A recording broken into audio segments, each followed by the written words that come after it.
Olá, boa tarde, bem-vindos à Economia Brasileira, aula 15. E hoje continuamos com Economia e Cultura. O que temos hoje, vamos ver, vamos acabar a parte do Brasileiro é Weird, rapidamente, vamos ver aquilo. Primeiro vai ter alguns anúncios e algumas coisas iniciais. Brasileiro é Weird. Depois vamos ver Avner Greif, rapidamente também o trabalho da Avner Greif, que foi muito importante, dos precursores nessa área.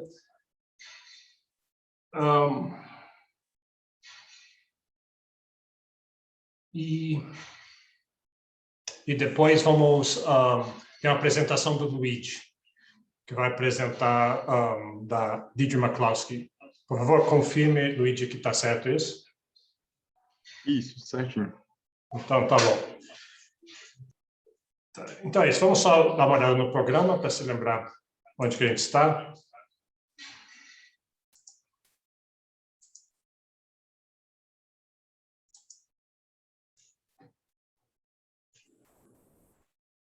Então tá aqui, essa parte aqui, hoje nós vamos acabar essa parte do Weird aqui.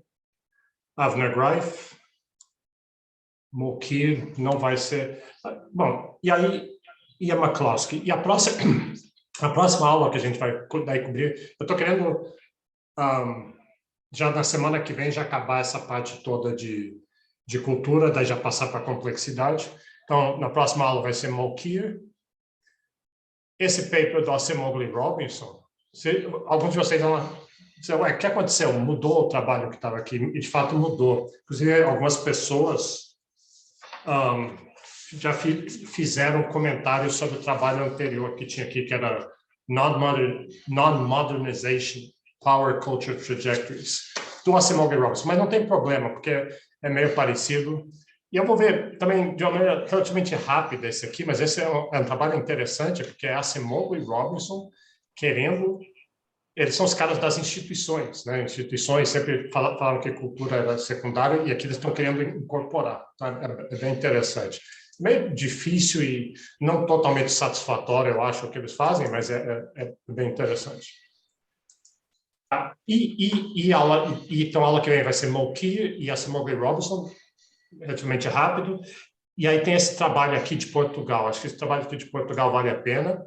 Ele foi escrito junto com um aluno de economia brasileira, daí foi a tese de mestrado dele. E daí, na outra aula, vai ser o nosso livro, do Brazilian Transition, que ele se encaixa aqui em cultura, porque a coisa central desse livro é querer argumentar que, se a gente quer entender a história do Brasil, instituições são importantes, todas essas coisas, e os fatos, e a parte econômica é importante, mas aí, se a gente quiser entender por que no Brasil teve as instituições que teve nos últimos 50 anos, a gente tem que olhar as crenças. Então, é uma tentativa de dar nome aos bois, às crenças no Brasil. E daí, depois disso, a gente entra em complexidade.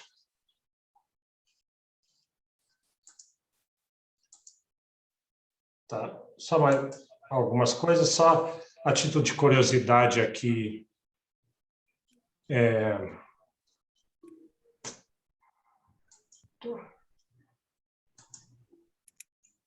Não é isso aqui, não. Isso aqui vem depois.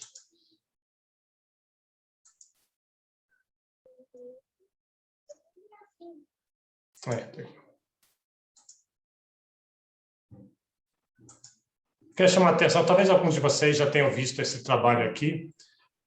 Ele tem um pouco a ver com isso que a gente está vendo. Ele é do Leonardo Bustein, que vocês devem conhecer, talvez um dos mais ilustres ex-alunos da economia do UNB, né? Está no departamento de Chicago, e é sobre percepções dos outros, as percepções que as pessoas têm dos outros. Aí que você entende um pouco o que tem a ver com cultura. E a gente está aprendendo sobre... as pessoas são social learners, então elas tomam as decisões, copiam os outros, tem peer effects, e coisas assim. Então, aqui eles falam, né? People's perceptions about others play an important role in shaping their attitudes and behaviors. Então, cultura tem a ver com atitudes e behaviors.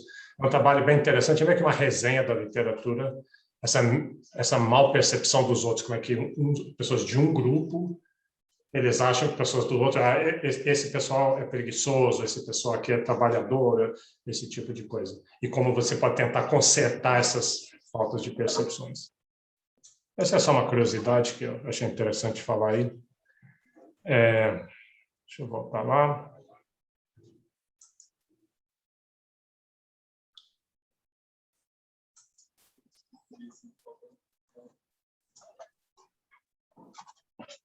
Tá? E antes de continuar o tema da aula passada, que a gente quer ver, a gente estava olhando cultura, usar esse índice CFST, Fixation Index Cultural, como uma forma de medir cultura. Eu tinha mostrado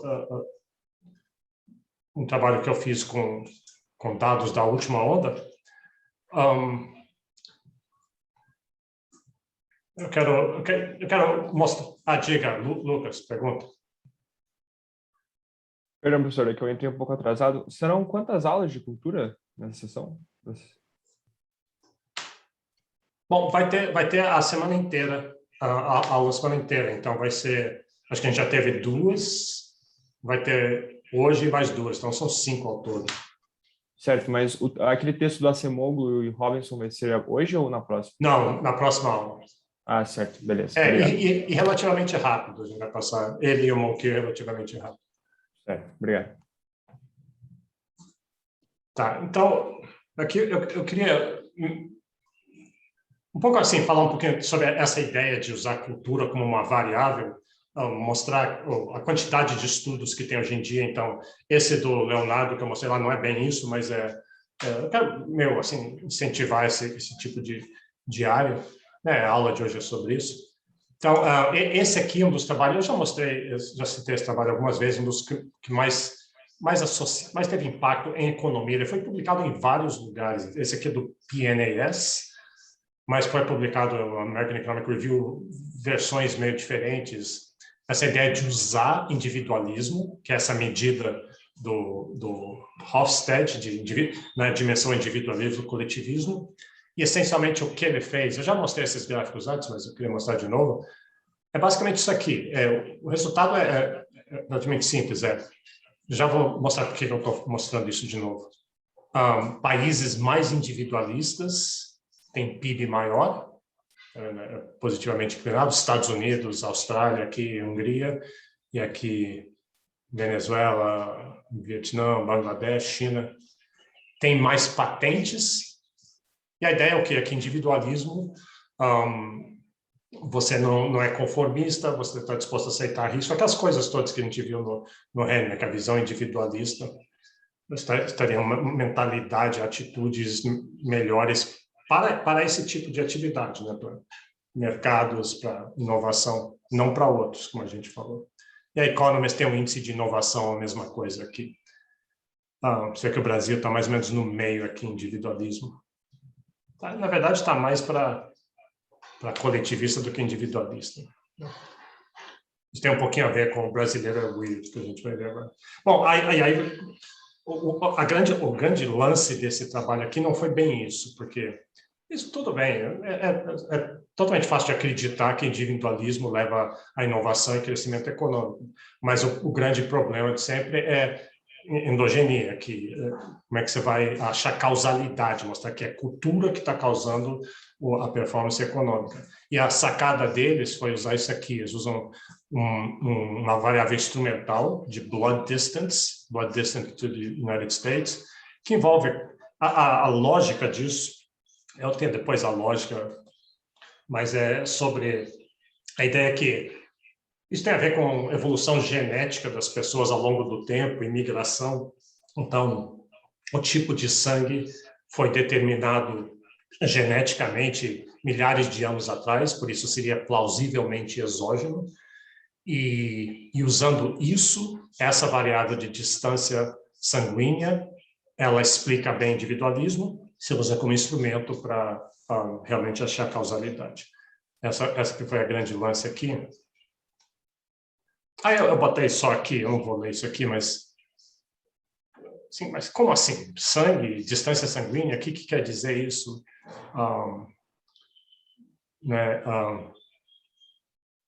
e eles explicam aqui, é uma coisa dessas coisas genética e grupos, dinâmica populacional, e grupos, eles deixam claro aqui, our blood distance measure deve ser visto como uma proxy de transmissão cultural, não é que tem um efeito direto do seu tipo genético de sangue sobre se você é individualista ou não, mas que isso é correlacionado com transmissão cultural.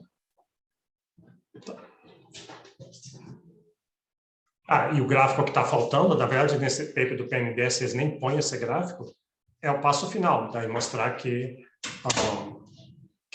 mesmo com variáveis instrumentais, individualismo continua explicando PIB e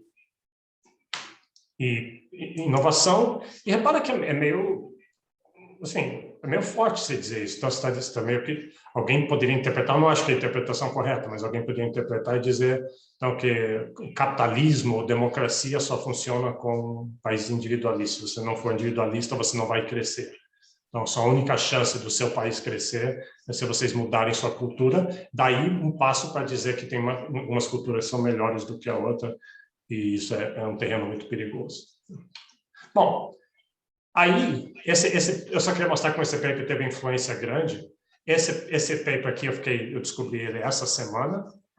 Eles usam a mesma variável de individualismo para explicar se diferentes povos aderiram ao lockdown. Eles têm dados da Google de mobilidade urbana, então eles conseguem saber se para várias cidades essas pessoas obedeceram de ficar em casa ou não. Então isso é bastante impressionante, né? Você ter dados desse tipo de coisa. E daí viram que países que são mais individualistas, ou tem mais, a população vem de lugares mais individualistas, originalmente, obedeceram menos. Né? Porque o individualista, você chega e diz, ninguém vai me falar o que fazer, eu sou individualista, ninguém vai me dizer para ficar em casa, ninguém vai me mandar usar máscara, enquanto que o coletivista faria isso. Tá? E aí isso é um bom exemplo para mostrar aquela ideia de que não tem uma cultura boa ou ruim, tem boa ou ruim para algumas coisas, depende para que é. Para inovação, o individualismo pode ser bom. Para conter uma epidemia, talvez não seja tão bom. Então, é só legal ver o nível de dados que eles usaram. Então, esses são os dados de individualismo. Você vê no sul dos Estados Unidos, então, supostamente o lugar mais atrasado que tem, as pessoas bem mais coletivistas do que o oeste, onde a fronteira, onde naturalmente as pessoas são mais individualistas, e a parte nordeste aqui também. Bom, só daí, não vou mostrar a regressão, só que é interessante que daí realmente dá negativo. Não tem variáveis instrumentais, eles usam efeitos fixos, essa mais ou menos é o que eles conseguem fazer para fazer afirmações de causalidade. Tá. Na mesma linha, tudo coisa que daí eu encontrei esses dias por aí, daí me chama a atenção, que é exatamente o que a gente está vendo. Esse aqui, eles estão olhando a taxa de fundação de novos negócios. O que determina se, de repente, em uma cidade tem muitos novos negócios sendo abertos? Será que é um escritório da Sebrae? Será que é individualismo? Será que é outras coisas? E eles mostram que é geografia, mas geografia é tipo Engelman e Sokolov. Geografia afeta cultura. Então, é Geographic and Historical Cultural Features, né, que geram um tipo de individualismo, e pessoas individualistas são mais propensas a abrir negócio. Então, esse é um outro exemplo. Tem esse já é bem mais velho, 2008, mas quem é que confia no mercado acionário? É a mesma coisa, eles usam cultura para explicar. Tem gente que nunca mexe com o mercado acionário, tem outros lugares onde todo mundo participa. É importante para mercados que pessoas participem, mas, então... E aí, só para mostrar, mas Tá, mas o que eu vou fazer com isso? Isso aqui é só para mostrar, talvez você está procurando temas de dissertação. A Renata, ela fez economia brasileira, acho que 2019, talvez, 2019. E aí o trabalho dela é baseado no Gorochen, usando distância genética de sangue, usando também individualismo, variáveis instrumentais, tudo igual, exceto a variável dependente, só mudou a variável dependente. E a variável dependente dela é poupança, ela quer ver o que explica a variabilidade de poupança entre os países. E tem uma variabilidade muito grande, né? No Brasil, ninguém poupa nada, mas isso tem muito a ver com funcionalismo público, com previdência e essas coisas. Mas e tem a Ásia, a China, onde as pessoas poupam 40% da sua renda. Até que ponto isso tem um componente cultural? Ela defendeu isso e agora ela está, acho que na Universidade de Indiana, fazendo doutorado lá. Não sei se vai seguir nessa área ou não. É isso aqui. E aqui o Thiago Cavalcante, ele acho que fez economia brasileira no semestre passado, se não me engano, e ele está fazendo sobre o uso de Bitcoin. E a mesma ideia, a adoção com criptomoedas é diferente em vários países, tem um monte de explicações econômicas porque isso poderia ser, mas também pode ter um componente cultural, né? Uma coisa não regulada, uma coisa nova, uma coisa que ultra arriscada. Será que tem um componente cultural das pessoas aceitarem isso? Isso aqui ainda está fazendo, vai defender nos próximos meses, talvez. Tá, aí a última coisa, e a gente get down to business finalmente, mas esse trabalho saiu também, eu vi isso essa semana, ele saiu como preprint, é o Muthu Krishna, que é o sidekick lá do Joe Henry, ele é a estrela lá do London School of Economics, nessa área de antropologia cultural e evolucionária. E o trabalho é sobre... É uma questão muito interessante. E aqui, de novo, é uma espécie que isso dá diversas ideias. Parecido com o que eu fiz na aula passada, que eu mostrei, assim, eu calculei para 9 países diferentes, eu calculei a distância cultural, respondendo 49 perguntas, alguma coisa assim, pessoas de países diferentes, de regiões de países diferentes, de idades diferentes, mas então tem a variação países e tem a variação dentro dos países, é within and between. Então tem homens e mulheres no Brasil, homens e mulheres no Bangladesh. Será que homens e mulheres os homens brasileiros são mais perto dos homens do Bangladesh ou mais perto das mulheres brasileiras? O que pega mais? E eles fizeram mais ou menos a mesma coisa, no nível bem melhor que o meu, é claro, só que com religião. Então, a pergunta deles é essa. Eles pegaram o mesmo World Value Survey, o mesmo índice que eu usei, eu que usei o índice deles, que o Muthu Krishna criou, e a pergunta é essa, então você tem, aqui vermelho é no mesmo país, tem várias religiões, aqui só tem 4, mas eles pegaram bem mais do que isso. Então, aqui é budistas no Brasil e não budistas no Brasil, essa é a comparação. Qual que é a distância? Muçulmanos no Brasil bom, aqui é só budistas, né? Então, e budistas nos Estados Unidos e não budistas nos Estados Unidos, budistas na China e não budistas na China. Então você vê que a diferença, a distância é muito pequena. As pessoas do mesmo país, independente de religião, são muito próximas. Mas aqui é a mesma religião, diferentes países. Então tem budistas no Brasil e budistas no resto do mundo.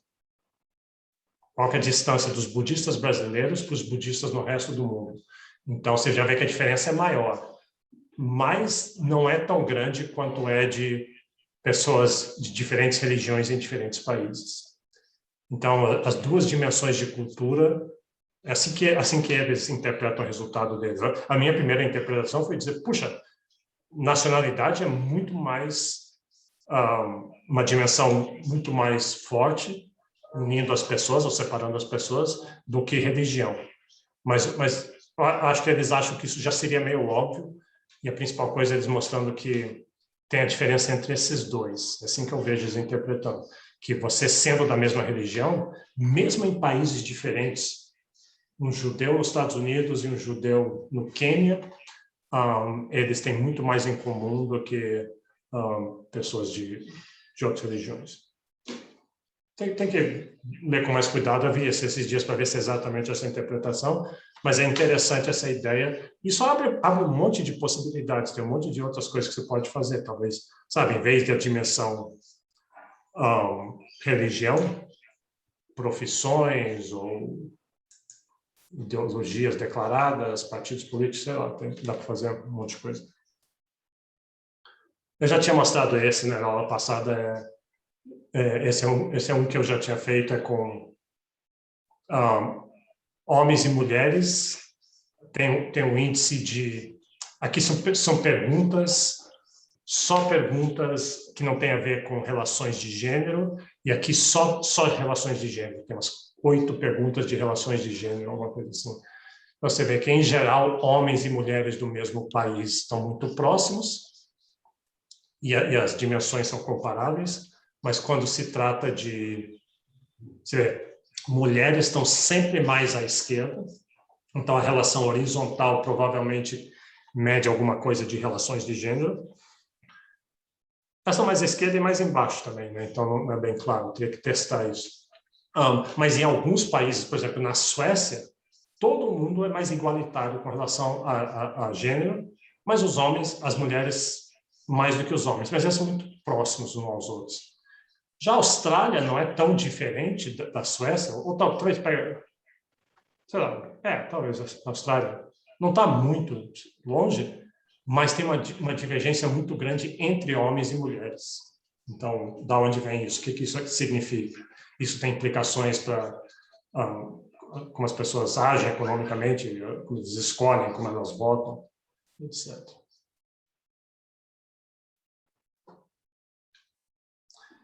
Tá. E aqui é só, porque eu achei isso nos meus arquivos, eu esqueci que eu tinha isso nessa parte de cultura. Alguém me mandou isso uma vez, Hélio Jaguaribe. Vocês já ouviram falar em Hélio Jaguaribe? Assim, na minha cabeça eu ouvi esse nome, não me lembro, nunca li, não é claro exatamente o que ele é. É meio sociólogo, historiador, escritor, da década de 40, 50, 30, 40, 50. Aquele período que a gente interagia com o Celso Furtado, com o Caio Prado Júnior, aquela época ali do Brasil, de pessoas querendo interpretar o Brasil.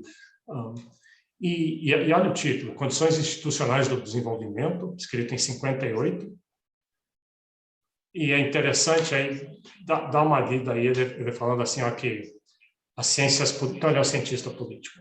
Então, que as ciências políticas têm uma carência de objetividade. Esse é um problema que, né, até hoje, se ouve isso, e tem essa briga um pouco em economia também, a carência de objetividade, de que tinha que fazer um jeito de fazer análise de ciência política ter mais objetividade, e aqui embaixo ele vai sugerir, mas que é muito importante essa ideia da ideologia, ele fala de cultura aqui embaixo. Botei isso só de curiosidade. Ok, então vamos lá de vez. O brasileiro é weird, afinal, e lembra weird, então é Western, Educated, Industrialized, Rich and Developed.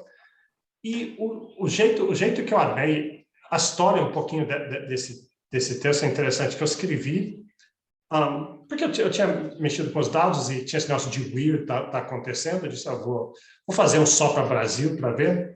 E aí eu mandei esse paper para a Revista Brasileira de Economia. Eu sei, porque o jeito que eu armei o paper foi dizer assim o seguinte, weird é essencialmente homos econômicos. É parecido com homos econômicos. Você pega a descrição, é muito parecido. E a crítica do weird que o Joseph Henrich fez lá em 2010 é essa, de que muito da teoria que foi feita em psicologia, em sociologia e em outras áreas, em antropologia, ela foi feita em cima de uma parcela muito pequena e muito específica da humanidade, e muito extrema, muito diferente do resto, esse grupo individualista. Aí, então, assim, bom, se homos econômicos é isso, quer dizer, então, que a teoria econômica também foi feita assim, né? A teoria econômica, ela é muito boa, para explicar países weird, para países individualistas, para explicar uns econômicos. Mas aí, se tem um lugar, se o seu objeto de análise não é weird, não é individualista, então a teoria econômica iria falhar. Então eu começo o trabalho pegando, porque essa é uma discussão que sempre teve muito isso no Brasil até hoje. Você ouve dizer assim, esses economistas, especialmente os ortodoxos, os neoliberais, eles ficam fazendo essas coisas, mas isso não se aplica ao Brasil. Isso não tem nada a ver com o Brasil. Houve menos isso hoje, mas ainda houve muito. Eu me lembro que eu ouvia muito mais dessa ideia de que o Brasil é uma jabuticaba, o Brasil é diferente. É quase que nem lei da gravidade é coisa para os Estados Unidos e Europa, que seria diferente.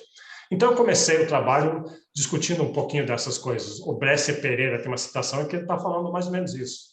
O Bresser Pereira talvez é a pessoa que mais escreve sempre. Ele é um acemólogo brasileiro, guardadas as devidas proporções, é claro. Mas ele não tem produtividade. Ele escreve um paper a cada 3, 4 dias. Então, tem aqui que ele está defendendo essa posição. Eu não vou ler, mas assim, o importante disso aqui é que não bastam adaptações da teoria econômica. Vamos pegar a teoria econômica lá dos Estados Unidos e adaptar elas para os casos brasileiros.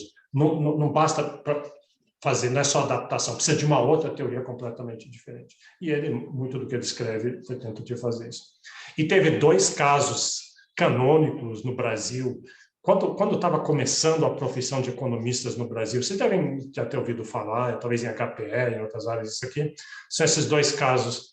O pastor morreu, né, recentemente, eu acho. Então, Não. Foi o Sayad que morreu. Sayad? O pastor está escrevendo ainda, teve um artigo dele. Sayad morreu. Tá? Desculpa, pastor. Bom, ele teve um negócio assim que... Era década de 70, tinha uma grande discussão de reforma agrária, e as pessoas falavam assim... vamos fazer reforma agrária, vamos desapropriar, E tinha gente que dizia, não precisa fazer reforma agrária com desapropriação, isso é complicado, gera problemas, inclusive esse argumento acaba que estava certo, a gente vai ler um paper sobre isso. É difícil fazer, faça via impostos, faça uma reforma agrária via mercado, via impostos. Se você tem terra e você não está usando ela não está produtiva, imposto.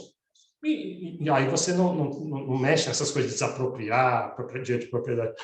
E aí o argumento das pessoas que eram contra isso falava assim o seguinte, isso funciona na Europa, isso funciona nos Estados Unidos. No Brasil não funciona, porque no Brasil os agricultores eles não são, como é que eu diria, eles são muito tradicionalistas, eles não são geridos por lei de mercado.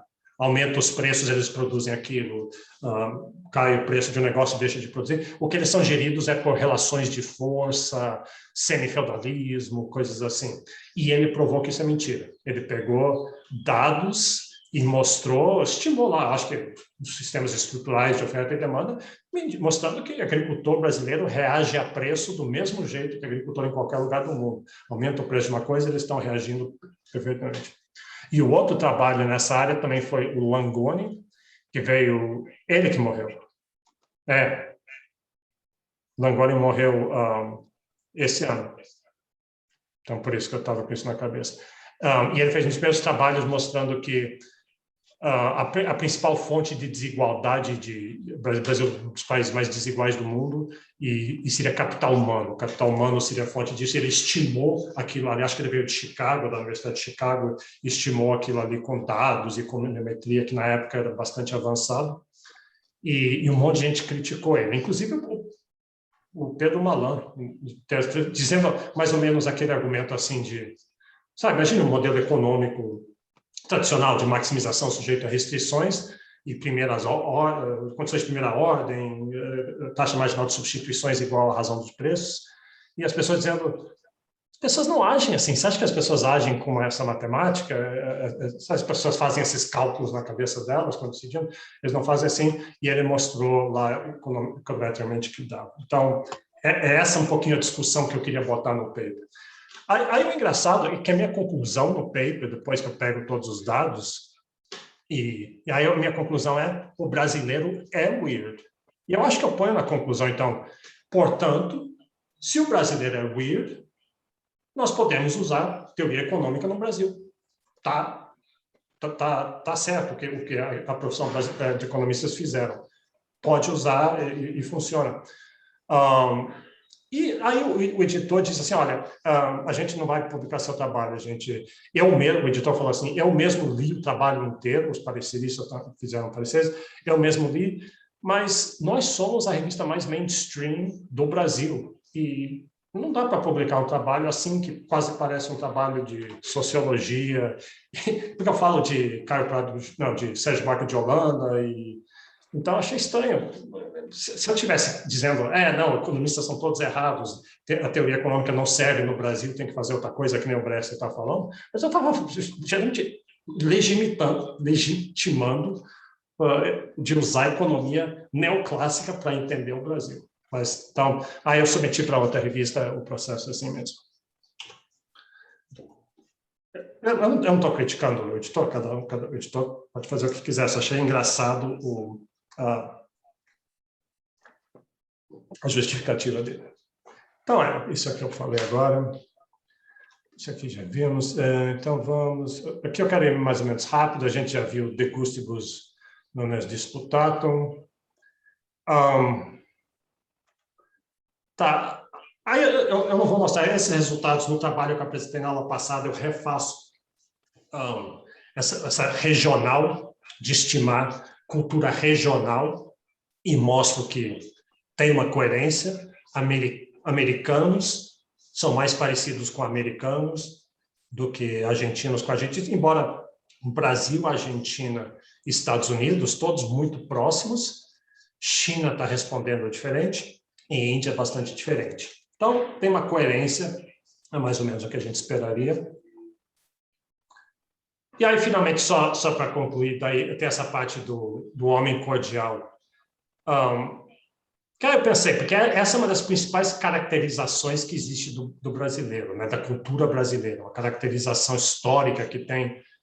E vamos ver se eu consigo usar os meus dados e o meu indicador, o indicador de cultura CFST, para calcular o homem cordial. E é quase que uma brincadeira isso aqui. Na verdade, não funcionou muito bem, a gente já vai ver por quê.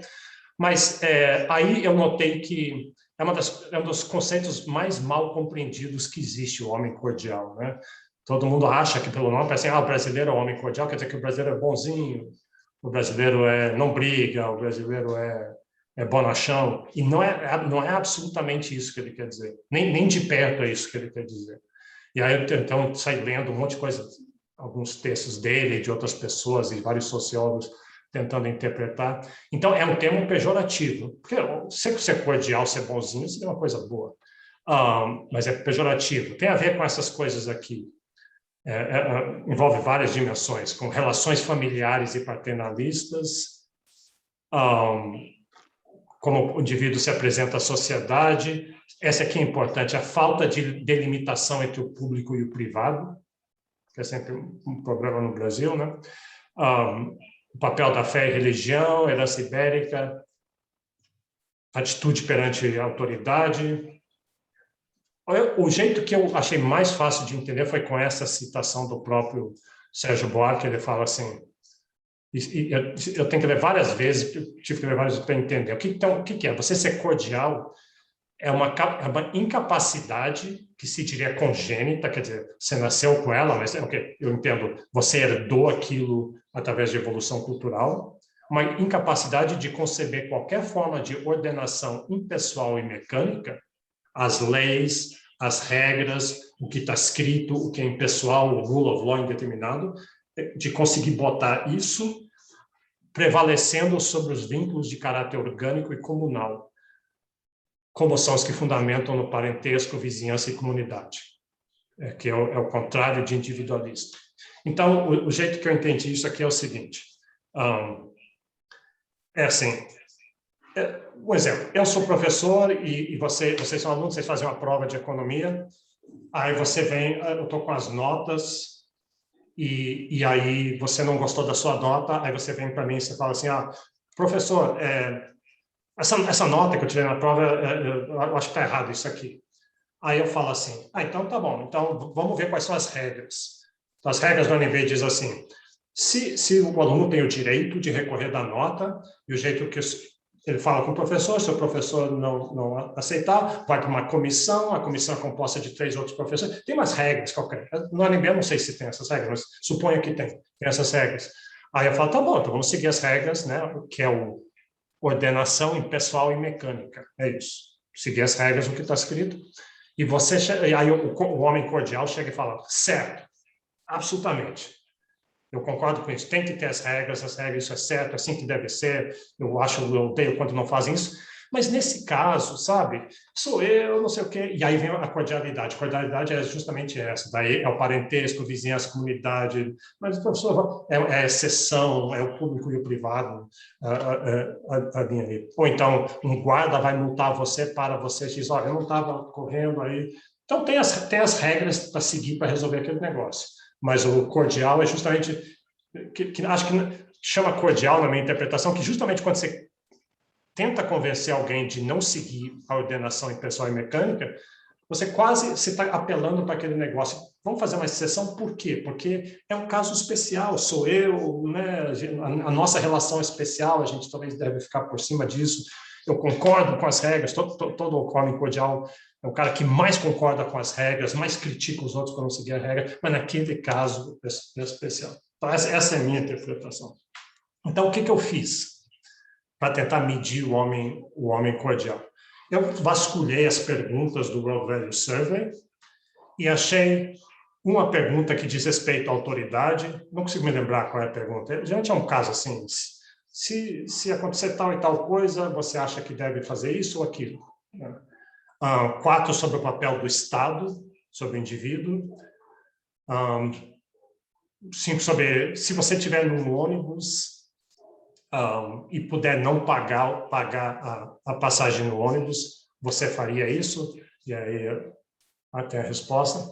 Confiança em estranhos, em fazer o bem comum versus o bem próprio. Então, não é exatamente bem homem cordial, mas eu estou tentando pegar mais ou menos, captar aquela ideia. É o que eu fiz uma população fictícia com 120, porque tem que ter pelo menos 100 para o algoritmo funcionar bem, para o índice ficar bom, as propriedades estatísticas dele. 120 pessoas que responderam, e aqui que eu acho que foi o meu erro, responderam sempre a resposta extrema, sempre a resposta que o homem cordial, todo mundo respondeu igual. E aí ficou muito forçado, achei. Eu devia ter feito um negócio meio estocástico, em que sorteava uma distribuição viesada na direção cordial. E aí, porque qualquer população, assim, como eu mostrei aqueles dados dos Estados Unidos e China, a gente vê que toda a população tem gente respondendo as perguntas de tudo quanto é jeito. E o que conta é a variabilidade, a distribuição como um todo. Em todo caso, daí vamos ver o que dá. Eu pus também essa coisa de Zé Carioca, eu vi que tinha muito na literatura, o Zé Carioca da Disney, o papagaio carioca, malandrão, preguiçoso, simpático, bonachão. E pus as coisas interessantes, que tem Machado de Assis aqui, tem Manuel Bandeira, discutindo um pouco essa coisa, assim, a interpretação do que seria o brasileiro, qual é a cultura brasileira, o que delimita a cultura brasileira. Então, né, o Rio de Janeiro seria o berço as características mais relevantes da cidade ser festeira, politicamente pouco calorosa, berço da intelectualidade e da preguiça. Esse seria o Zé Carioca. Bom, aí quando calcula assim, o homem cordial está aqui, está vendo? Ele ficou muito extremo. Nenhuma população nem chegou perto, nem o Brasil chegou perto dele.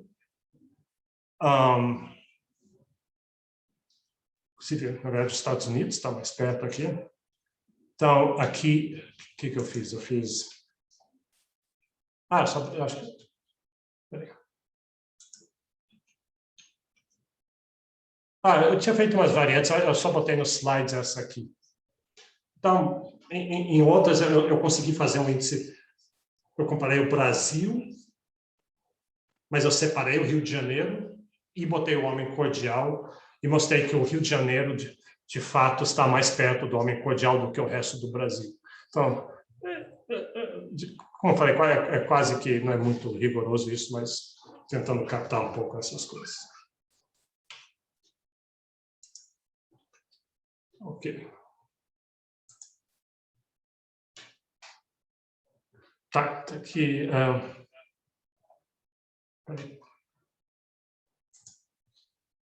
Deixa eu ver se tem alguém na sala de espera. Então tá. Então, vamos ver agora o Avner Greif e depois o McCloskey.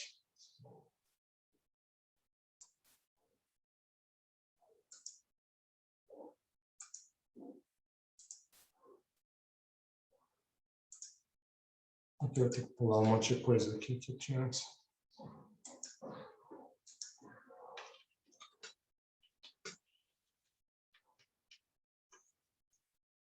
Só primeiro mostrar isso. Eu não cheguei a definir cultura, eu até defini cultura como informação recebida de forma não genética. Então, incrivelmente abrangente, mas que nem instituições tem um monte de definições diferentes. Essa aqui na literatura tem... Esse é um livro, de que ano que é isso? 1952. A Critical Review of Concepts and Definitions, né? Cultura das coisas mais difíceis de definir, e eles têm mais do que 140 definições. Tem definições históricas, normativas, psicológicas, estruturais, genéticas, incompletas, etc. Essa é que a maioria das pessoas usam em economia. Esse paper do Guizzo, Sapienza e Zingali, lá de crenças e valores costumeiros que grupos étnicos, religiosos e sociais transmitem de maneira relativamente imutável de geração para geração. Eu não gosto tanto que ela não deixa claro, transmite como. Se transmitir geneticamente, a gente transmite um monte de informação genética. Nosso DNA, isso é um código de informações. Então, eu gosto mais... Essa aqui eu gosto bastante do Molkir, a gente vai ver o Molkir na próxima aula.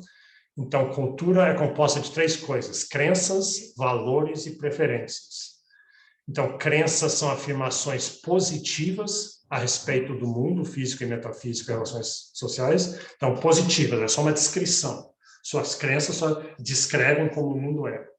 Valores são afirmações normativas. Então, ali é sobre como o mundo deveria ser, o que você acha certo e errado. Então, tem crenças positivas, valores normativos, que crenças e valores são sobre o resto do mundo, como é que o mundo funciona, como é que o que os outros deviam fazer, e preferências são afirmações normativas sobre você, o que você gosta, a preferência. Eu gosto disso, eu não gosto daquilo ali. Então, são essas 3 coisas seriam cultura. Mas aqui eu gosto mesmo essa aqui, que vem dos antropólogos, do Boyd e Richardson, que são os fundadores dessa área aqui. Então, cultura é informação capaz de afetar o comportamento dos indivíduos, adquirido de outros membros da sua espécie, através de ensino, imitação e outras formas de transmissão social. Então, não transmissão genética. Imitação, social learning, aprendizado.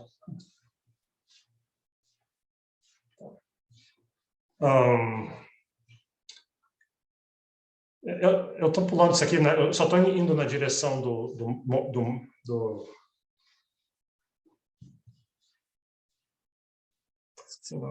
Greif, mas só a gente já viu muito dessas coisas. Onde é que você pega dados de cultura? Lembra, eu falei no começo, mas não tem dados de cultura. Tem em tudo quanto é lugar hoje em dia. O Hofstede é um dos mais usados, ele tem uma empresa de consultoria que vende esses dados, mas você consegue eles por aí. O World Value Survey é o que eu estava usando agora há pouco. E tem esse, é o Global GPS, Global Preference Survey. Esse é bem recente. Entrevistaram 80 mil indivíduos em 76 países. Tem várias... sempre tem umas 6 ou 7 ou 8 dimensões, ou 2 dimensões. As dimensões aqui, ó. paciência, risk-taking, reciprocidade positiva, negativa, altruísmo e confiança. Tem a variabilidade mundial aqui. Tem o Henrik, que a gente já viu. Tá. Então, aqui, finalmente, Evner Grife. Por que eu resolvi botar ele, mesmo que a gente não vai ficar muito tempo, é que em economia ele foi um dos primeiros a fazer isso. Ele foi um dos primeiros a botar explicitamente cultura, pelo menos nessa leva recente, claro que no passado tinha mais isso. E ele fez de um jeito interessante, porque ele é um cara de teoria dos jogos, ele é muito bom em teoria dos jogos. Então, se você lê o livro dele é bastante difícil, mas foi uma das primeiras unificações de teoria dos jogos que eu vi com instituições em mundo real. Porque, geralmente, teoria dos jogos é bastante abstrato, né? Você pega situações, suponha 2 tipos, cada um tem 2 escolhas, cooperar, não cooperar, defect, não defect, e aí você fica focando nos equilíbrios, como é que você calcula os equilíbrios. Isso é muito importante. Mas aí uma aplicação disso ao mundo real, e ele faz isso, e ele é muito rigoroso na parte de teoria dos jogos, mas rigoroso na parte histórica e institucional também. E o que ele fez? Ele foi, então, um dos primeiros a achar um desses exemplos, virou um exemplo canônico nessa literatura. Está aqui o livro dele, Institutions and the Path to the Modern Economy. Ele é lá de Stanford. E basicamente então, os 2 grupos são esses Maghribi, os mercadores Maghribi e os genoveses. Então, os Maghribis seriam... os genoveses são aqui em Gênova, são os italianos. Os Maghribi, algum lugar aqui são judeus, mas uma certa grupo bem ultracoletivistas. Esse que é o negócio, eles são ultracoletivistas e os genoveses vão ser individualistas. Então, foi a primeira área que eu vi em economia de fazer uma comparação nessa dimensão. Bom, vamos lá, já volto, talvez, do papo. E qual que é o problema a ser resolvido? O problema fundamental das trocas é que esses grupos são traders, eles compram e vendem, mercadores, então nessa época, né, medieval, já então começo do mundo novo, e trocas, qual é o problema fundamental das trocas? É que trocas são muito difíceis de fazer. Você pode perder tudo, você pode ser enrolado, você tem contratos incompletos de tudo quanto é jeito. Então, como é que eles resolvem o problema fundamental das trocas? Cada um resolveu de um jeito, usando a sua cultura. Então, os Maghribis, o que eles faziam? Eles tinham famílias estendidas, coletivistas, e negociavam especialmente entre si. Depois, quando vai ter umas mudanças tecnológicas, se torna viável trocar a longa distância. Agora, aquela cultura que funcionou bem, que resolveu muito bem o problema de a gente ter essas famílias estendidas e tem outros Maghribis em outros lugares, então a gente só troca aqui com meus primos de 6º, 7º grau, etc. E assim que a gente resolve o problema. E além disso, isso ajuda a resolver o problema de defect dentro do grupo. Mesmo se alguém do grupo, um primo engana o outro, todo mundo, a cultura tem mecanismos de todo mundo sancionar aquele que estava errado, todo mundo se mete na vida de todo mundo fala sobre a vida de todo mundo, tem muita comunicação acontecendo o tempo todo mundo é incentivado a punir os outros, não é só incentivado, você é obrigado a punir. Se alguém roubar você, seu primo ou alguém da outra local onde você estava trocando, você é obrigado a comunicar isso para os outros. Então, tem tudo isso em teoria dos jogos, essas coisas de punição e comunicação são muito importantes. Ele usa isso. Só que daí, quando tem trocas a longa distância, quando isso se torna viável, esse modelo já não é tão bom. Ele requer que você tenha uma família estendida nos outros lugares, que é muito mais difícil, você só vai mandar gente do seu grupo para lá, delimita muito com quem você pode trocar. Então, não é que a cultura não era boa, mas ela era boa para resolver o problema de um tipo em uma certa situação. quando mudou, já não é mais. Já os genoveses, não. Os genoveses são individualistas, fechado, lacônico, não se comunica. Se eu for roubado, eu não vou sair falando isso para todo mundo. Sabe, se a outra parte do contrato não cumpriu a parte do contrato.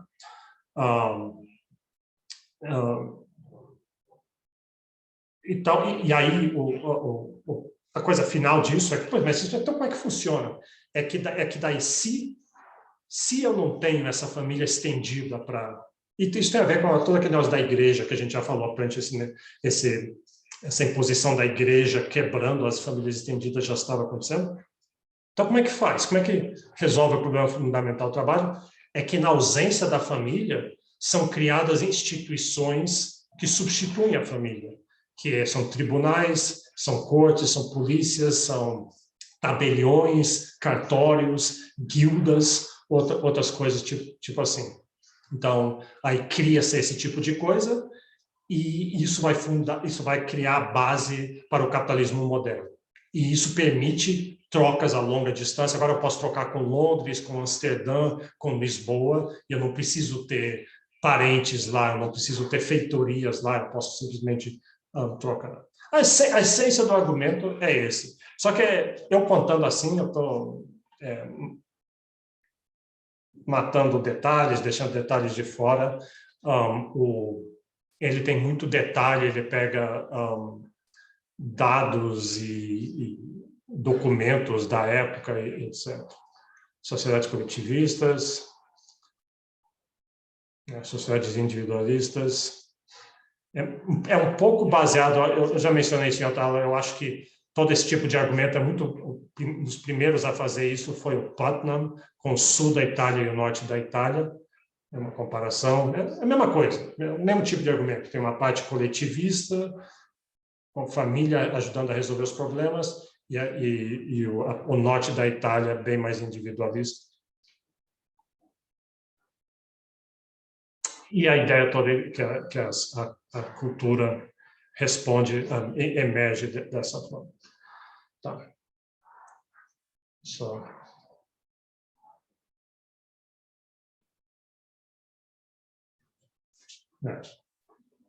Teve esse choque exógeno, mudanças políticas e militares traz novas oportunidades para a sociedade de fazer negócios impessoais à distância, e cada sociedade, elas não são simultâneas, eu fiquei meio decepcionado com isso, que eu o tempo todo imaginava elas acontecendo ao mesmo tempo. Os Magribes são bem antes, o período deles é anterior, acho que é uns 100 anos antes, ou mais, talvez. Então, não é...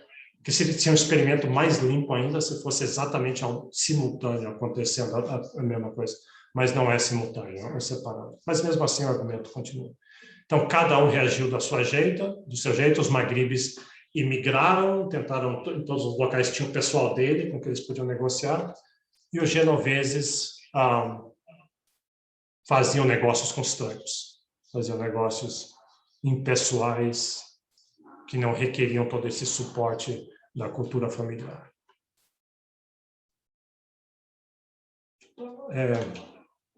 Aqui, só para realçar isso aqui, que essa que é a parte-chave para mim. Para criar um apoio para suporte essas ações coletivas, uma sociedade individualista, como ela não tem a família, ela precisa desenvolver formas, organizações de enforcement legais e políticos. Então, precisa de um código de leis, precisa de leis e enforcement e esse outro tipo de coisa. Creation of formal legal enforcement mechanisms. Ok. E aí, mais ou menos, forçando um pouco a barra, a comparação seria um pouco isso. Os Magribes seriam os países em desenvolvimento hoje, os genoveses, países já desenvolvidos. Talvez o mais correto seriam dizer os non-weird e os weird. Né? Essa seria talvez a divisão.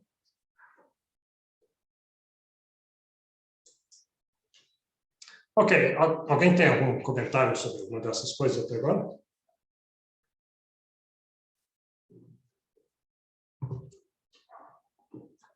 Então, a gente vai para a apresentação do texto da McCloskey. Antes de fazer isso, eu quero mostrar um clipe para vocês que era para eu ter mostrado antes, quando a gente, lá na primeira aula, talvez, do Great Enrichment. É um clipe que realça o quão great é o Great Enrichment.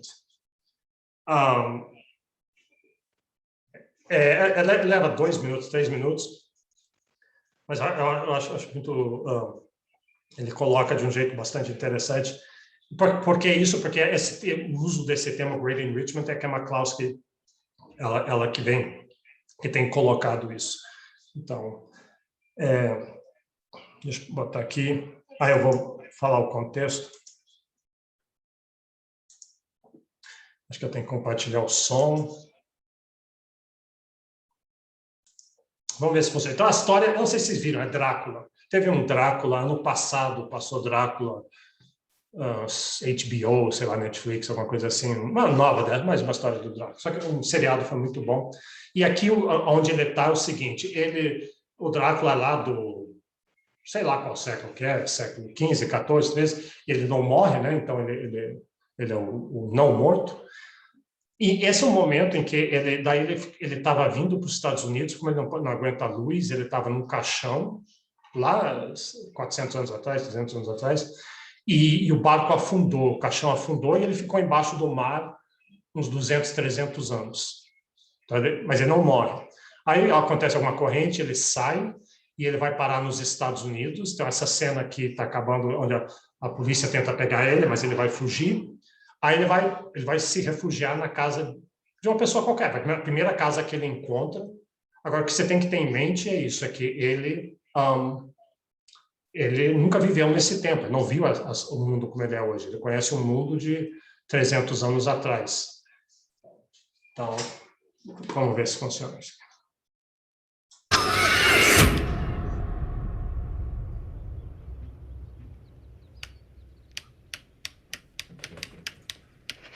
I like the noise it makes. That's a nice touch.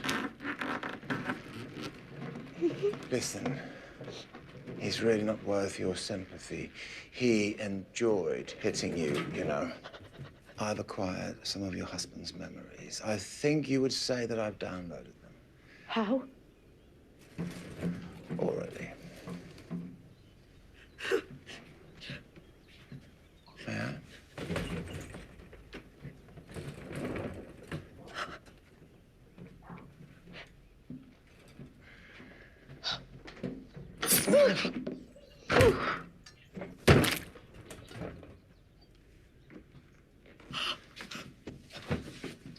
Kathleen, isn't it?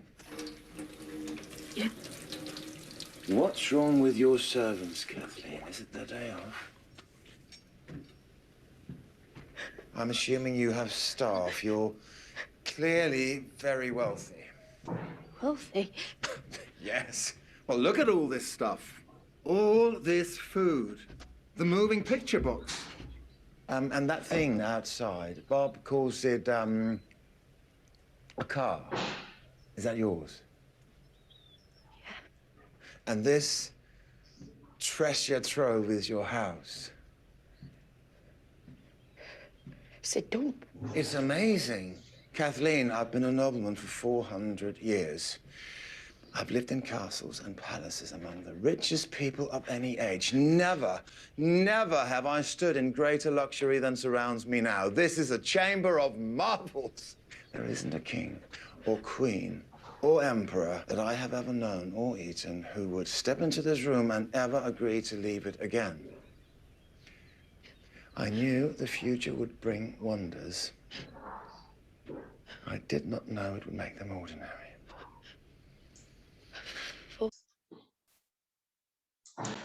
Então, ele sabia que o mundo traria maravilhas, mas não sabia que tornaria as maravilhas seriam coisa tão ordinária. E é exatamente isso, olha o que a gente está fazendo aqui, se comunicando em tempo real e tudo.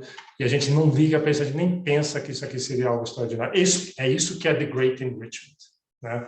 Então, a pergunta muito é, da onde vem isso, como é que isso foi possível?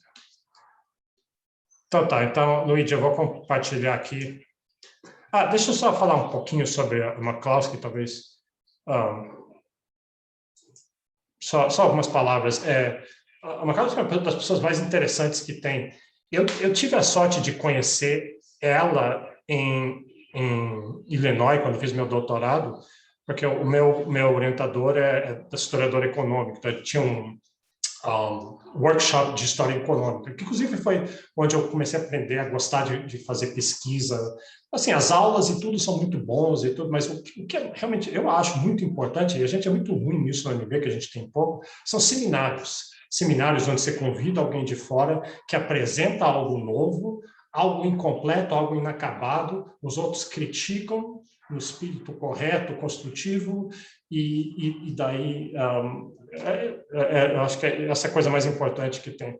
E aí um dia convidaram Donald McCloskey. Então chegou Donald McCloskey, que a Deidre McCloskey era Donald McCloskey antes, e ele chegou lá, e tem uma hora, eu me lembro que ele falou assim, eu queria que vocês peguem os seus American Economic Reviews, que ele sempre foi um cara da retórica, de falar sobre retórica, economia, narrativas, e um crítico muito grande de tudo. Na verdade, ele critica absolutamente tudo. E ele falou que quer criticar essa fixação com econometria, com estrelinhas no p-valor, né? De sair rodando regressão e ficar olhando, meu tem 3 estrelinhas, meu tem 2 estrelinhas, em vez de realmente a economia que está por trás daqueles números. Então, ele falou assim, eu quero que você faça o seguinte, pega uma gilete, pega todos os American Economic Reviews e corte todas as estatísticas T's e p-values e joga fora, porque isso não é importante. Eu achava ótimo aquilo, porque eu estava penando para aprender economia, e ele estava me oferecendo ali a promessa de não ter que nunca fazer aquilo. Aí eventualmente ele virou Deidre McCloskey e a história tem uma visão bem diferente de tudo. Tem uma coisa muito boa, que eu me beneficiei muito, tem uns livros sobre como escrever bem em economia. Um livro bem fininho, eu não consigo me lembrar o nome, mas eu lembro de várias lições que eu uso até hoje. Uma delas é sentenças curtas. Sentenças curtas. A gente tende a achar que para escrever bonito tem que ter essas sentenças grandonas com objeto nos lugares mais esquisitos que tem. Não, sentenças curtas. Segunda coisa, escreva um trabalho. Depois leia ele e vai tirando coisa, vai tirando. Veja, a cada cláusula se pergunta, isso aqui está fazendo alguma coisa? Eu preciso disso? Isso aqui já não está implícito em alguma outra coisa? Já não está repetindo alguma outra coisa? E é impressionante o quantas vezes está. E você pode tirar, e tirando você não perde nada. Você ganha clareza a maioria das vezes. Então, essas duas coisas. E a terceira coisa é não use voz passiva. Sempre voz ativa. Voz ativa. A gente no Brasil tem muita mania de usar voz passiva. Em português até não fica tão ruim. Voz passiva funciona melhor em português. Em inglês fica horrível. The conclusions will be shown in the last section. The conclusions will be shown. Não, I will show the conclusions in the next section. Sempre deixa claro quem é o sujeito que está fazendo aquilo ali. E aí dá mais clareza, mais fluidez. Professor, uma coisa que eu achei interessante nesse texto sobre como escrever da McCloskey é que ela fala que o melhor escritor...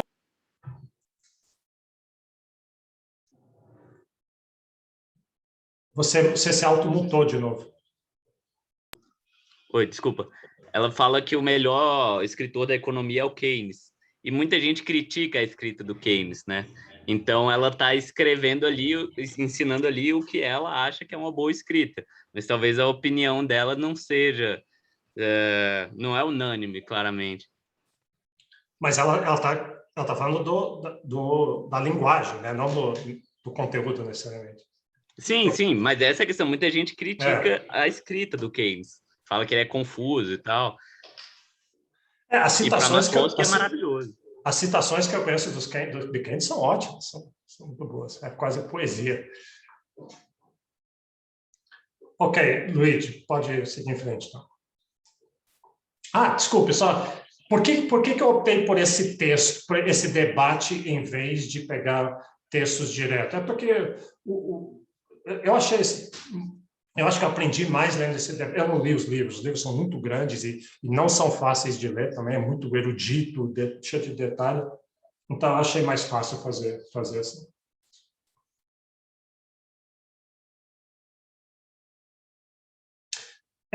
Tem também, eu queria dizer, umas 4 pessoas fizeram comentários sobre o texto. Eu não tive tempo de ler, então, se você fez um comentário e quer depois fazer, dizer alguma coisa, seria bom.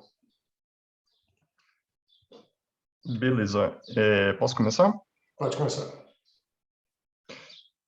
Boa tarde a todos. Eu vou apresentar um debate, na verdade, entre a McCloskey, os economistas John Nye, Donald Boudreaux e o Joe Mulkey, Ideias sobre Ideias.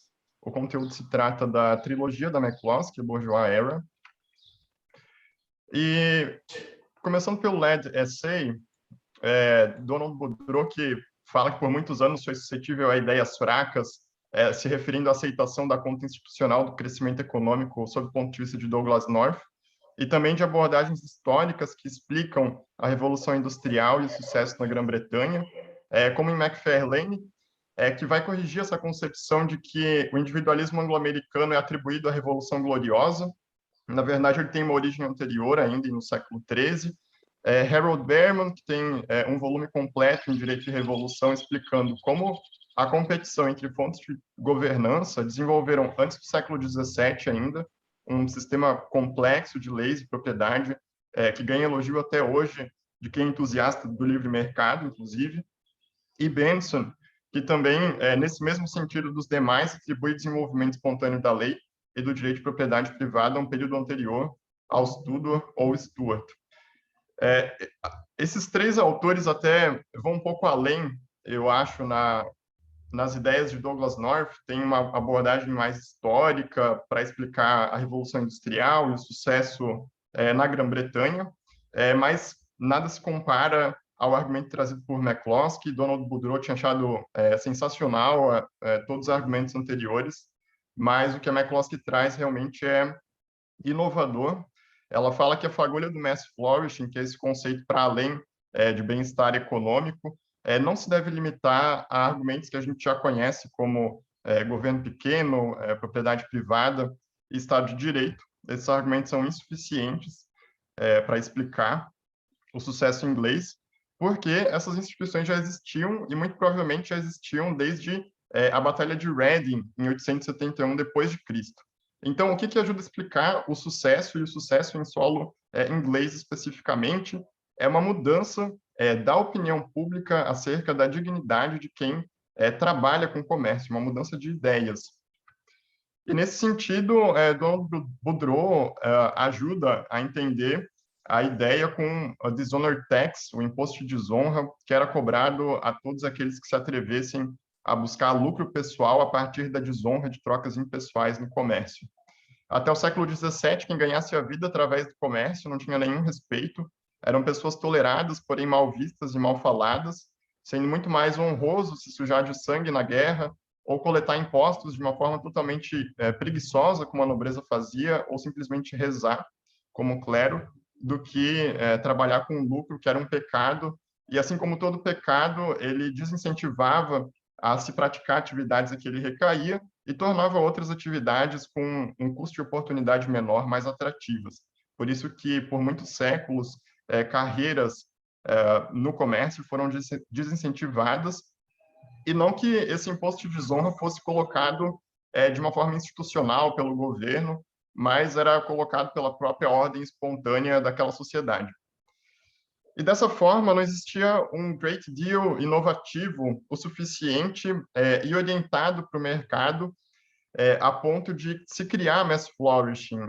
Existia uma criatividade até o século XVII, mas era uma atividade que criava e não destruía nada, por ser muito educada e polida, enquanto o mass flourishing requer essa criatividade que vai romper com o status quo. E uma vez tirado esse ônus das costas dos comerciantes, com uma mudança de mentalidade da sociedade, para se observar uma troca comercial que aconteceria de uma forma cada vez mais intensa. E daí o mass flourishing. Mas a teoria da McCloskey sobre a Revolução Industrial permanece suspeita, já que ideias talvez sejam muito imateriais para explicar a realidade material,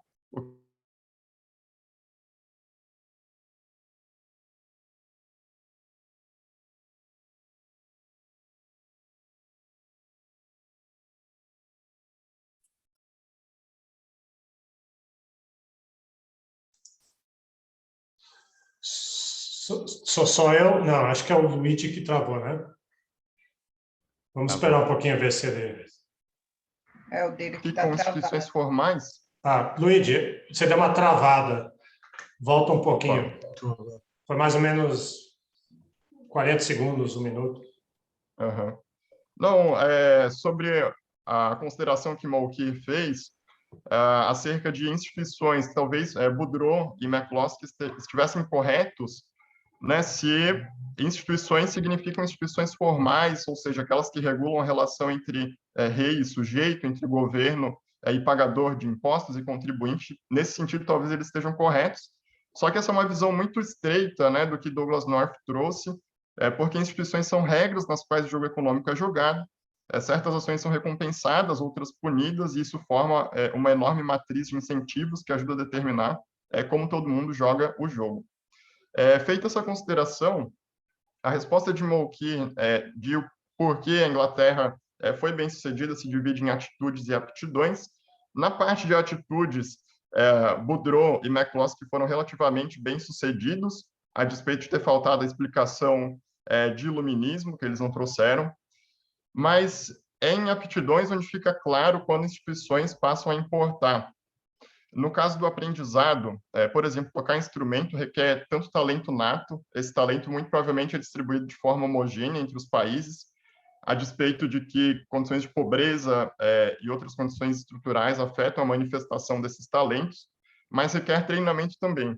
E simplesmente antes da Revolução Industrial não existia escola, então como que instituição pode ser menos importante, como nesse caso? E com relação à corrupção, em 1700 a Grã-Bretanha era completamente corrupta por causa do mercantilismo que era desenhado para extrair recursos em direção a uma pequena elite no poder. 50 anos depois entra em declínio por influência do iluminismo, e depois, ainda no século XVIII, aristocratas ingleses, ao invés de expropriarem o lucro de empreendedores inovadores, como era de se esperar de uma elite medieval, deixaram empresários inovadores embolsarem os ganhos de capital.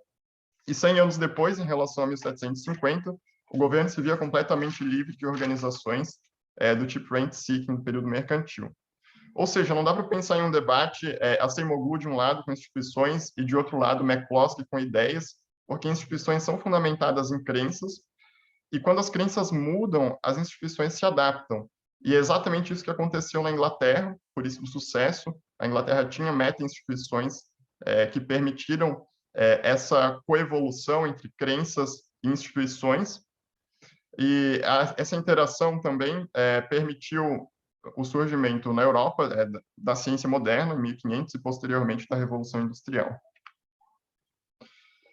Algumas perguntas, considerando a parte de atitudes. Atitudes de quem exatamente que mudou com relação à opinião de quem exercia e da dignidade de quem exercia o comércio? Foi a população de uma forma geral ou foi talvez um modelo mais de cima para baixo, uma mudança de opinião do rei ou do clero que tenha desonerado esse pecado, né, das costas dos comerciantes? Como a transformação de nações mercantilistas e liberais para estados liberais modernos ocorreram? São as ideias que mudaram primeiro e depois a economia, ou talvez o contrário, as normas e atitudes mudam para se adequar a um sucesso econômico, como pode sugerir o caso da China?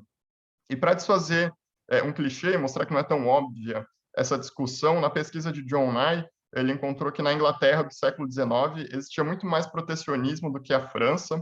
Normalmente a gente atribui a França a um estado mais pesado, mas pelo menos no século XIX não, com relação à Inglaterra. Para John Nye, ideias podem e devem importar, como e sob quais circunstâncias ainda é incerto. E com a palavra a própria McCloskey para explicar o que são ideias para ela, talvez ela possa ter sido mal compreendida. Ideia que regular a economia é uma coisa boa é uma ideia. A ideia que comerciantes, inventores são pessoas do mal é uma ideia. A competição perfeita é uma ideia em economia, assim como o socialismo é uma ideia. Para esclarecer também que instituições sim importam, Donald Boudreau fala que ideias pró-burguesia e innovation friendly requerem razoavelmente um solo institucional fértil no qual possam se enraizar e colher frutos. Elas não podem simplesmente ascender, fagulharem e se sustentarem por elas mesmas. Nesse sentido, ele faz uma analogia de que ideias, skills, iniciativa privada e criatividade são arranha-céus de prosperidade. Instituições ruins e um governo ruim são um poderoso demolidor que destrói esses arranha-céus de prosperidade, não importa quando eles começaram a serem erguidos, independentemente da coragem, trabalho e conhecimento dos arquitetos e operários envolvidos na obra.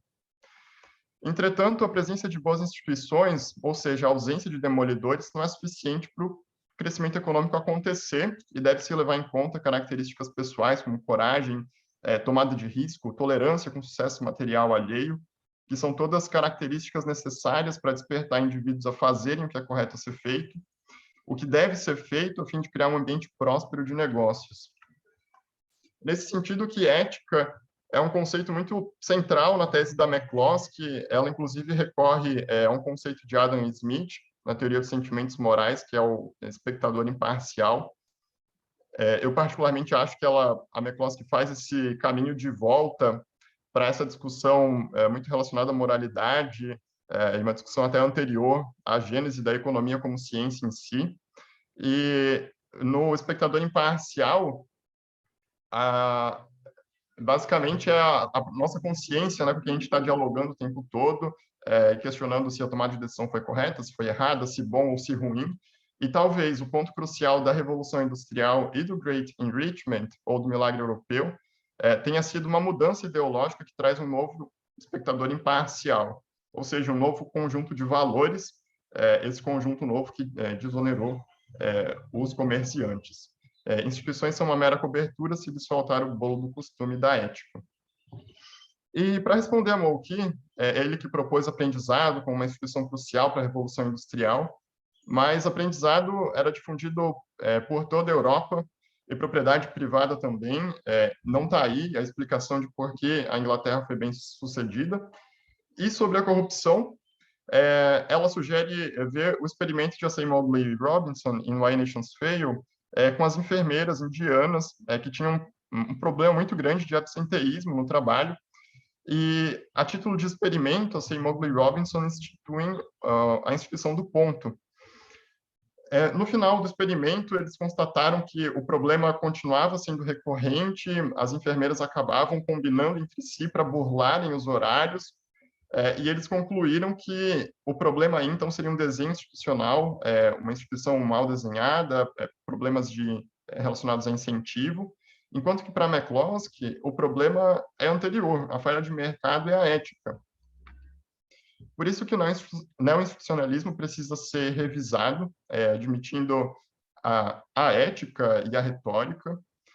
É perturbador para McCloskey a redução de ideias e linguagem a poder e incentivos, como a conclusão do experimento de Acemoglu e Robinson possa sugerir. Gostos, atitudes, ideologia, ética e retórica não são estáveis ao longo do tempo e nem exógenos.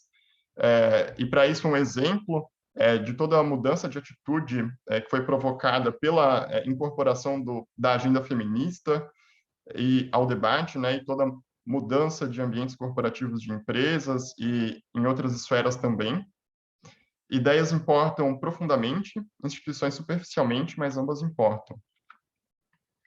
Alguns problemas ainda não tratados, a questão do individualismo. Países que não têm esse valor, como os países do Oriente Médio, jamais serão liberais, portanto, na média, jamais serão ricos e desenvolvidos por não serem liberais. E também da família nuclear como uma condição necessária, se não suficiente, para o sucesso de mercado, e aí entra um papel da Igreja Católica, muito provavelmente foi vital para o crescimento econômico e para o sucesso do Ocidente como um todo. John Nye ainda não se convenceu, né? Ele quer ouvir uma linha de raciocínio que justifique melhor esse timing de mudança de atitudes na Inglaterra, a ponto de ter sido a primeira a se industrializar, e ter sido tão mais bem sucedida que a Holanda, que é o país que teria todo o pacote de valores liberais e burgueses.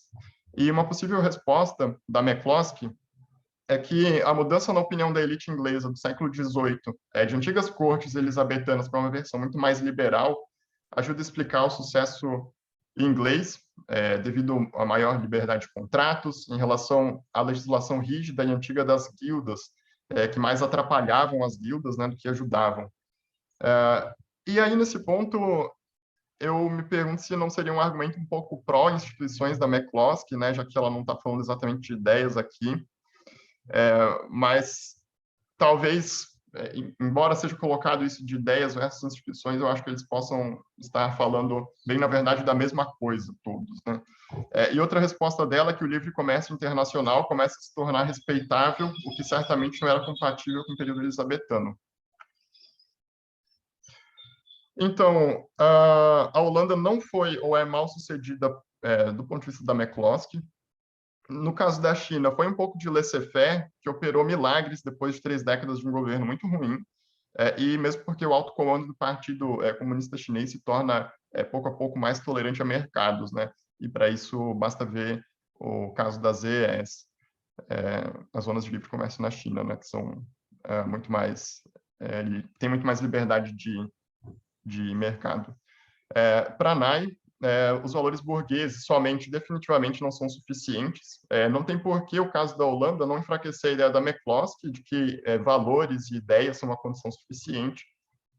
Tudo bem que holandeses foram bem-sucedidos no tempo deles, prosperaram, tiveram valores burgueses, mas fica claro que somente ter valores burgueses não é uma condição suficiente para a Revolução Industrial, tanto que não foi a Holanda o case de sucesso. Além disso, os holandeses foram muito free riders no que ingleses, franceses e alemães criaram, especialmente em tecnologia. Para ele, na China, fica muito claro que são mudanças institucionais a chave para o crescimento econômico, mesmo que valores liberais fiquem totalmente para trás, já que nem a retórica totalitária do Partido Comunista, nem o seu funcionamento nos anos 80 parecem respeitar valores burgueses. O argumento de que instituições importam, e esse argumento ser tão popular, é porque ele, de fato, soa verdadeiro, e governança importa, não é porque o Banco Mundial recomenda acrescentar instituições e mexer, como a McCloskey falou em algum momento no texto dela. Ele também cita Seimoglu, John Moki cita Seimoglu, no exemplo da Coreia do Norte, Coreia do Sul, Nogales, no México, a cidade, e no Arizona, que basicamente são as mesmas pessoas, ou seja, muito provavelmente a mesma ética, muitos aspectos idênticos, mesma cultura, exceto em governos, por isso que um é bem sucedido e outro não. A maioria das críticas da McCloskey contra o Moki, sob o ponto de vista dele, são sem fundamento, porque as instituições na Inglaterra de 1700 eram, sim, melhores que as de 1200, elas não são as mesmas instituições, como eu falei no início, né, de que essas instituições todas do direito, do Estado de Direito, propriedade privada, existe desde a Batalha de Reading, provavelmente, só que essas instituições elas melhoraram muito, e na Inglaterra elas eram melhores também que as instituições alemãs de 1700. Ou seja, o Estado de Direito ele melhorou de 1200 até 1700, basta ver alguns indicadores de criminalidade e outros indicadores também.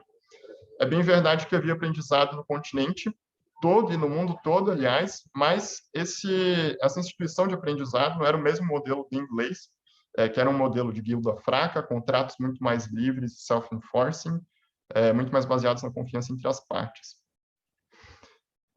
O componente do iluminismo, nesse livro dele, ele fala do iluminismo, até onde eu sei, não foi um argumento muito explorado por McCloskey na trilogia. Se alguém até souber um pouco melhor e quiser falar sobre isso na parte do depois, né? Mas eu acho que ela não chega a explorar muito isso, e ele trata o iluminismo de Moki como muito fundamental para resolver esse enigma da grande divergência ou o milagre europeu. Cultura não pode ser entendida sem instituições, assim como instituições não podem ser compreendidas sem cultura. Como elas interagem ainda é um desafio para a próxima geração. Considerações finais para McCloskey. Existe uma dificuldade de mudança de ideias predominante, seja lá atrás com o mercantilismo, seja hoje com o populismo, contra os melhoramentos trazidos pelo comércio e pela inovação. Se instituições são ruins, ideias são sufocadas e crescimento econômico também.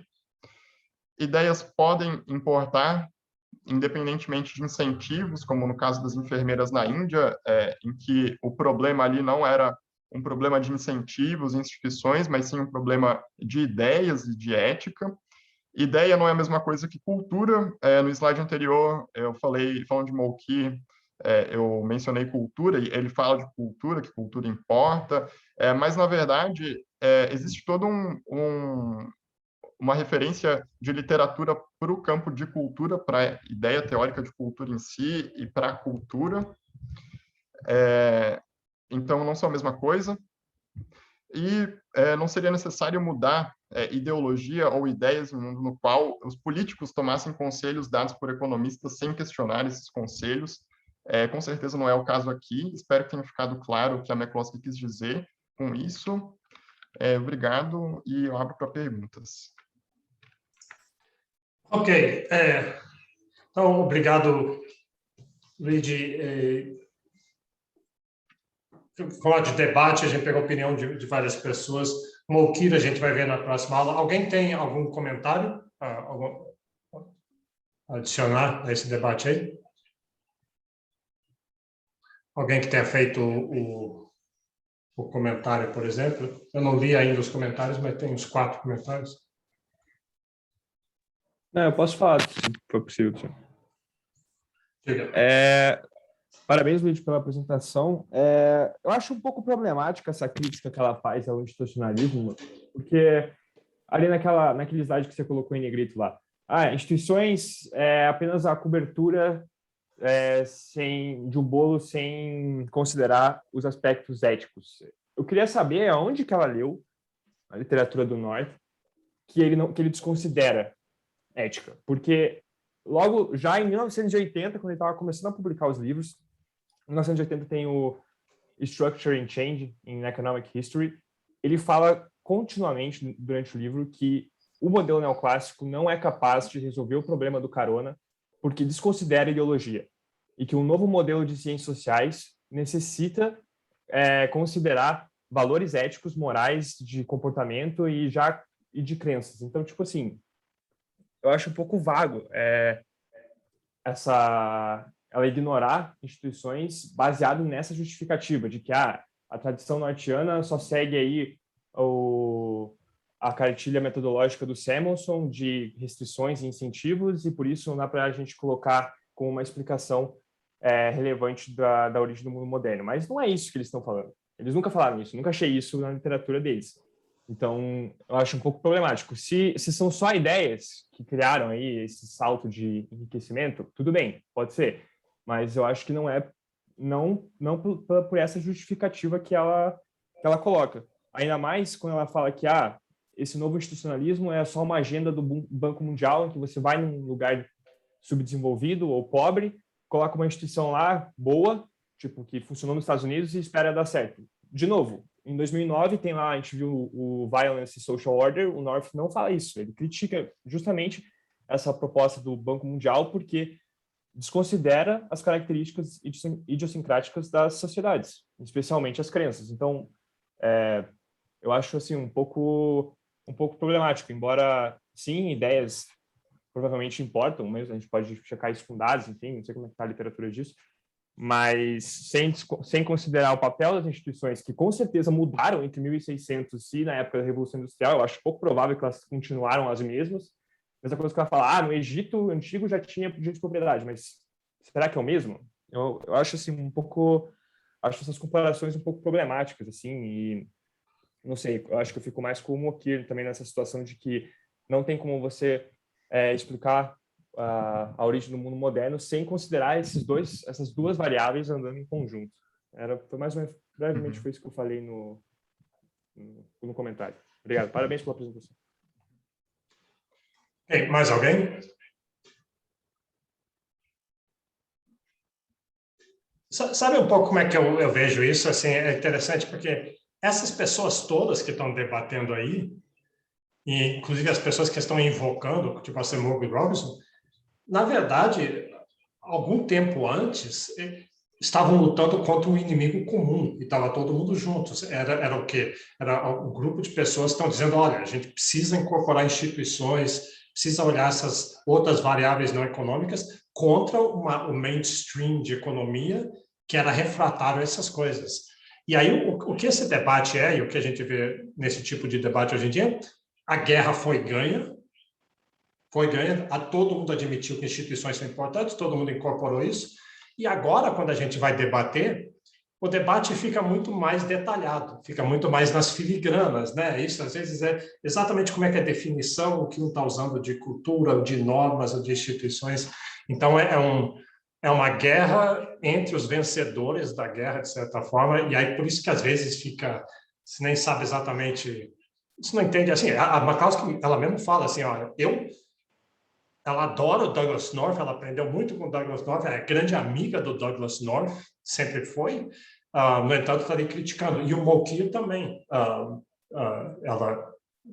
A posição dela é muito parecida com a posição do Mulcahy, então, mas na hora de fazer um debate entre eles, eles têm que focar justamente naquelas pequenas margens onde eles discordam, por isso que o debate fica assim.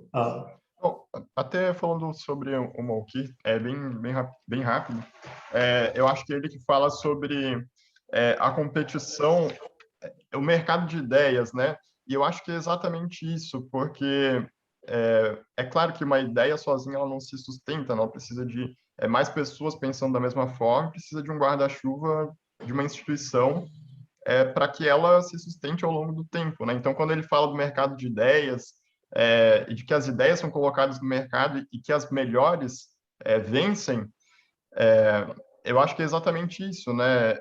É o fato de que as melhores ideias elas se institucionalizam e elas permanecem ao longo do tempo fundamentadas em instituições daí, né? Ótimo, foi muito bom você ter falado isso, porque no próximo aula vai ter o texto dele. Eu realmente recomendo ler eu gosto muito do Mulcahy, acho ele excelente. E esse texto é muito bom. Eu não botei o livro dele, mas o texto é essencialmente o mesmo argumento. E olha o que o Luigi falou. Quando as ideias se enfrentam, a melhor ideia vence. O que é isso? Isso é evolução. E o Mulcahy, ele explicitamente usa argumentos evolucionários que eu acho que está por trás de tudo isso. Inclusive, o argumento da Makowski, eu adoro esse argumento como é que ela chama, do desprezo ao trabalho, quando finalmente você conseguiu não se livrar do desprezo ao trabalho. Isso tem muito a ver. Eu penso nisso. Ela não usa essa linguagem, nem essas metáforas, mas essa ideia de que nós somos social learners, como a principal característica do ser humano. Nós ligamos muito para o que o próximo acha da gente, né? A gente não interage só no sistema de preços. Eu ligo muito se você acha que meu trabalho é desprezível. Eu ligo se meu vizinho tem um trabalho mais glamouroso para mim. Eu tenho vergonha que meus filhos vão para a escola e vão dizer que a minha profissão é essa e eu trabalho com as mãos, e eu ligo tremendamente para isso. Isso pode parecer, isso é bobagem, isso não afeta, no fundo, as escolhas econômicas. E nessa literatura de cultura, dizendo, não, isso é a primeira coisa, está junto ali com conseguir mais bens. Então, eu sempre... E o Mulcahy dá essa roupagem explicitamente evolucionária nisso. Ok, então tá bom, obrigado. Se ninguém tem mais nenhum comentário, daí a gente se encontra, então, aula que vem. Só lembrando, a Mulcahy, The Market for Ideas, a Acemoglu e Robinson, qualquer dos dois textos deles, o que estava antes no programa e o que está agora, são parecidos, sobre cultura, e o texto de portugueses, instituições portuguesas, os portugueses chegando na Ásia, como é que instituições coevoluem com cultura. A gente faz esses 3 papers na próxima aula. Não, professor, não, pode falar. Pode falar, Luigi. Pode falar. Não, aqui eu achei que ia ter um comentarista, eu acho que era o Fábio, se não me engano, estava na planilha, mas aí se não tiver, se tiver um tempinho, eu queria só fazer uma consideração. Desculpa, na minha cabeça eu tinha esquecido de... Eu pensei que não tinha. Tem algum comentarista? Eu acho que sim. Acho que era para ter, né? Bom, então... Eu tenho que ser mais organizado com essas coisas. Mas qual é o comentário, então? Não, eu acho que sobre o que ela fala, que ela não está sendo bem compreendida com relação a ideias, e eu acho que ela fala de uma forma muito mais generalista. Ela, inclusive, tem palestras onde ela menciona muito, além de toda essa parte da retórica, que já era o campo de literatura dela, que, para mim, no fim, ela está falando sobre a mesma coisa, né? Ela está falando sobre retórica, sobre linguagem, né? E, no caso, você ter alguns preceitos mais liberais, né? Inclusive, mais recentemente, ela fala de uma forma mais aberta sobre o liberalismo. Eu acho que vem uma pergunta que é inevitável, né? Em toda essa discussão de cultura, que se para as nações serem bem-sucedidas, terem crescimento econômico, elas necessariamente precisam adotar uma determinada linguagem que é própria dos weird, ou se não, né? Se tem outros caminhos possíveis, mas nem era isso que eu ia falar, né? Quando eu falei que eu acho que ela fala de uma forma mais generalista, ela usa um conceito que é do Zeitgeist, que é o espírito do tempo, né? Eu acho que ajuda muito a explicar tudo que ela está querendo dizer, né? Eu acho que quando as pessoas mudaram de uma forma geral, ideias e algumas concepções passaram a se tornar aceitáveis e passaram a ser desoneradas, né? Como a dignidade de quem trabalhava com comércio, que as coisas mudam, né? Então, eu acho que no fim ela está falando de um espírito do tempo, né? O espírito daquele tempo de uma forma mais generalista, né? Acho que é isso que ela quer dizer com ideias. E outra coisa é da importância de ordinary people, né? Dentro da obra dela. E eu acho muito legal quando ela comenta que por que os engenheiros ingleses, americanos e holandeses são bem-sucedidos no seu trabalho, né? Porque eles são ordinary people, né? E eles poderiam ser, né? Eram talento. A engenharia estava aberta a talentos que viessem do povo, diferente da França, né? Que os engenheiros eram filhos da nobreza, e diferente do exército francês, que era bem-sucedido porque também estava aberto a talentos, né? Aberto a ordinary people. Então, eu acho que esse conceito é muito potente assim dentro da obra dela também, do lado de ética e outros. Mas aí eu acho que a Daisy ia falar, né? Deixa eu só fazer uma pergunta específica, Luigi. Você entende esse ordinary people como reservas de mercado, assim? Tipo, o contrário de reservas de mercado? Não. Acho que é algo mais simples, assim, menos... Não, acho que ela só está falando pessoas comuns, né? Ela está falando que é justamente esse poder que emerge do povo, né? Que os talentos estão aí, né? Eles não devem ficar justamente restritos aos filhos da nobreza, como seria o caso da França. Eu acho que eu interpretei mais nesse sentido. Mas então é meio reserva de mercado, né? Os nobres têm uma reserva de mercado nas profissões mais glamorosas, certo? Já talento é aleatório na população. Então, um país que não usa esse talento está desperdiçando. Eu acho que seria em termos de classe social, não de uma regra do jogo, né? Que nem, por exemplo, a advocacia aqui no Brasil.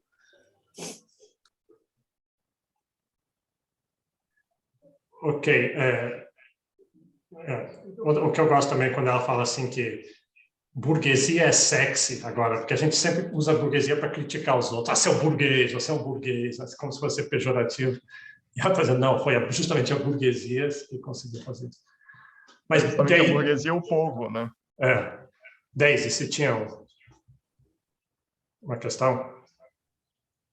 Eu tive a impressão que era a Daisy, mas não sei, eu acho que talvez tenha sido a Débora, né? É que a janelinha aqui da Daisy tinha aparecido bem na hora. Aí eu acho que eu confundi. Então tá bom. Então, vamos ficar por aqui. A gente se encontra de novo terça-feira. Então.